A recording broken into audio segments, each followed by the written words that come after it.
Hi friends, ఎలా ఉన్నారు? బాగున్నారా? ఈరోజు నేను గోంగూర పచ్చడి అండి డిఫరెంట్గా చేశాను. ఈ వీడియో మీకు షేర్ చేయాలని ఈ వీడియో పెడుతున్నానండి. గోంగూర పచ్చడిలో పల్లీలు, నువ్వులు వేసి చేస్తే ఎలా ఉంటుందో మీరు ఒకసారి ట్రై చేయండి. నేను ఈ విధంగా చేశాను. చాలా బాగుందండి. చాలా టేస్ట్గా ఉంది. గోంగూర మంచిగా తుంపి కడిగి రెడీ చేసి పెట్టాలండి. చూడండి, ఈ విధంగా పల్లీలు ఒక పిరికడు, ఒక 4 స్పూన్ల నువ్వులండి, కావలసినన్ని ఎండుమిర్చి తీసుకున్నాను. చూడండి, గోంగూర కూడా కడిగి జల్లిబుట్టలో వేసి పెట్టాను. ఇప్పుడు మనము స్టవ్ వెలిగించి ఒక కళాయి పెట్టాలండి. అందులో ఒక 2 స్పూన్ల ఆయిల్ వేయాలి. ఇప్పుడు మనం ఇవన్నీ వేయించాలండి, మంచిగా వేయించాలి ఇవన్నీ. ఫస్ట్ తాలింపు గింజలండి, కొంచెం మెంతులు వేయాలి. మెంతులు వేస్తే చాలా టేస్ట్గా ఉంటుంది. జీలకర్ర వేయాలండి, ఆవాలు వేయాలి. ఇప్పుడు పల్లీలు వేసేయాలండి. పల్లీలు కొంచెం లేటుగా ఫ్రై అవుతాయి కాబట్టి పల్లీలు వేయాలి. ఇప్పుడు ఎండుమిర్చి వేసేయాలి. ఎండుమిర్చి గింజలు కూడా వేసేయాలండి, చాలా బాగుంటుంది. ఎండుమిర్చి 2 ముక్కలుగా కట్ చేసి వేయాలండి, లేకపోతే చిటపటమని పేలుతాయి కాబట్టి 2 ముక్కలుగా కట్ చేసి వేయాలి. ఎండుమిర్చి కొంచెం ఫ్రై అయ్యాక నువ్వులు వేసేయాలండి. ఈ విధంగా నువ్వులు వేసి ఒక 1 మినిట్ అట్లా ఫ్రై చేయాలండి. నువ్వులు తొందరగా ఫ్రై అయిపోతాయి. అంతే అండి. ఇప్పుడు మనం ఇవన్నీ ఒక ప్లేట్లోకి తీసుకోవాలి. ఇప్పుడు ఇదే కళాయిలో కడిగి పెట్టిన గోంగూర అండి, ఈ 2 రెడీ అయిపోయాయండి. ఇప్పుడు గోంగూర ఉడకపెట్టాలి. అదే కళాయిలో మళ్ళీ ఒక స్పూన్ ఆయిల్ వేయాలండి. ఇప్పుడు గోంగూర అండి, కడిగి పెట్టిన గోంగూర కళాయిలో వేసేయాలి. పల్లీలు, నువ్వులు వేస్తే చాలా టేస్ట్గా ఉంటుందండి గోంగూరలో. ఇలా ఒకసారి ట్రై చేయండి మీరు కూడా. మూత పెట్టానండి, కొంచెం మగ్గింది. మళ్ళీ ఒకసారి కలిపి మూత పెట్టాలి. గోంగూర అంతా మంచిగా ఉడకాలండి. మధ్యలో కొంచెం కలపాలి, లేకపోతే అడుగున అంటుతుంది కాబట్టి ఈ విధంగా ఒకసారి కలపాలండి. కలిపి మళ్ళీ మూత పెట్టాలి ఒక 1 మినిట్. చూడండి, అంతే అండి. ఇప్పుడు అది సిమ్లో పెట్టాను స్టవ్. ఇప్పుడు ఇది మనం మిక్సీ పట్టాలండి. ఒక జార్లో ఇవన్నీ వేయాలి. ఎండుమిర్చి ఇవన్నీ వేయించినవన్నీ వేసేయాలండి, మిక్సీ జార్లో వేసేయాలి.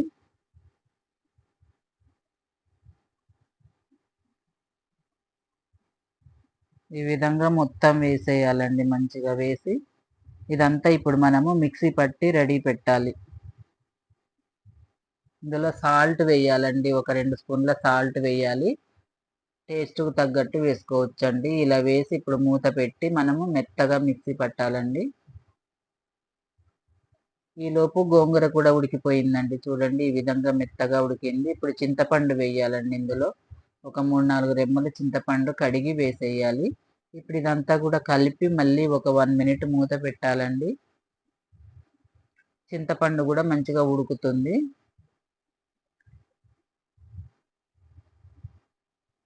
ఇప్పుడు చూడండి, ఇదంతా మిక్సీ పట్టాము, మంచి పౌడర్ లాగా అయిపోయింది. పల్లీలు, నువ్వులు, ఎండుమిర్చి, మెంతులు ఇవన్నీ మంచిగా ఫ్రై, చూడండి మంచిగా మిక్సీ అయ్యాయి, పౌడర్ లాగా అయ్యాయి. ఇందులో ఇప్పుడు ఉడికిన గోంగూరని కొంచెం చల్లార్చినాక ఇందులో వేసి మిక్సీ పట్టేయాలండి. అంతే అండి, నువ్వులు పల్లీలతో గోంగూర పచ్చడి రెడీ అయిపోతుంది. ఈ విధంగా మొత్తం వేసి మూత పెట్టి మిక్సీ పట్టాలి. ఇందులో వెల్లుల్లిపాయలు వేయాలండి, ఒక 4 వెల్లుల్లిపాయలు కూడా ఒక 4-5 వేసి మళ్ళీ మిక్సీ పట్టాలి. వెల్లుల్లిపాయలు ఫ్లేవర్ చాలా బాగుంటుందండి, పచ్చి వేస్తే చాలా టేస్ట్గా ఉంటుంది. ఇప్పుడు అంతే అండి, మనము స్టవ్ వెలిగించి ఇంకో కళాయి పెట్టి తాలింపు వేసేయడమే. ఒక 2-3 స్పూన్ల ఆయిల్ వేసాక ఎండుమిర్చి, వెల్లుల్లి రెబ్బలు, తాలింపు గింజలు అన్నీ వేసేయాలండి. మినప్పప్పు కూడా వేసానండి నేనైతే. తాలింపు గింజలు కూడా, జీలకర్ర, ఆవాలు అన్నీ వేసేయాలి. కరివేపాకు కూడా వేయాలండి, మంచిగా కడిగి. ఇప్పుడు కరివేపాకు వేసి మూత పెట్టాలండి ఇందులో. అంతే అండి, తాలింపు కూడా రెడీ అయిపోయింది. ఇప్పుడు మనము మిక్సీ పట్టి పెట్టిన ఈ పచ్చడి ఇందులో వేసేయాలి. పల్లీలతో నువ్వులతో గోంగూర పచ్చడి రెడీ అయిపోయిందండి. ఇదంతా కలుపుతూ ఒక 1 మినిట్ స్టవ్ మీద ఉంచాలండి సిమ్‌లో. అంతే అండి, టేస్టీ టేస్టీ గోంగూర పచ్చడి, పల్లీలతో నువ్వులతో కలిపిన గోంగూర పచ్చడి రెడీ అయిపోయింది. ఈ వీడియో నచ్చితే మీరు ఒకసారి ట్రై చేయండి. నా ఛానల్‌ని సబ్స్క్రైబ్ చేయండి. మీ ఫ్రెండ్స్‌కి షేర్ చేయండి. ఎలా ఉందో కామెంట్ బాక్స్‌లో చెప్పండి ఫ్రెండ్స్. చూడండి, మంచి టేస్ట్‌గా ఉంటుందండి. మీరు ఒకసారి ట్రై చేయండి. ఈ వీడియో అంతా చూసినందుకు థ్యాంక్ యూ ఫర్ వాచింగ్.